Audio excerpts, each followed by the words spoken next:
वटसावित्री पौर्णिमा निमित्त उपनगर परिसरात गस्त घालत असताना गांधीनगर गेट येथे प्राणघातक अग्निशस्त्र बाळगल्याप्रकरणी गुंडविरोधी पथकाने एकाला अटक केली आहे। पोलिसांनी दिलेल्या माहितीनुसार उपनगर भागातील गांधीनगर गेट येथे एक इसम प्राणघातक हत्यार बाळगून काहीतरी उद्देशाने वावरत असल्याची माहिती गुंडविरोधी पथकाचे पोलीस अंमलदार अक्षय गांगुर्डे व गणेश भागवत यांना मिळाली। बातमीची खात्री करून वरिष्ठांच्या मार्गदर्शनाखाली सदर ठिकाणी सापळा रचण्यात आला। पोलिसांची चाहूल लागताच सतीश विष्णू खेतरे वर्ष 25 राहणार राहुल नगर महादेव मंदिराच्या जवळ टाकली रोड येणे पळून जाण्याचा प्रयत्न केला। पोलिसांनी त्याचा पाठलाग करून त्याला ताब्यात घेतले। त्याच्या अंगझडतीत एक गावठी कट्टा व एक जिवंत कारतूस जप्त केले। पुढील तपासासाठी त्याला उपनगर पोलिसांच्या ताब्यात देण्यात आले।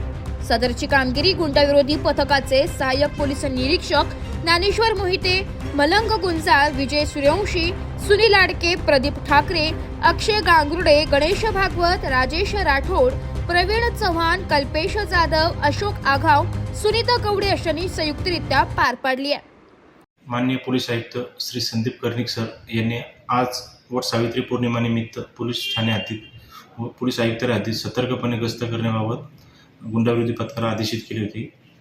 त्यानुसार गुंडाविरोधी पथकाचे पोलीस अंमलदार गणेश भागवत, अक्षय गांगुर्डे हे उपनगर पोलीस ठाणे हद्दीत गस्त करीत असताना त्यांना बातमी मिळाली की एक इसम हा गावठी कट्टा घेऊन येणार आहे।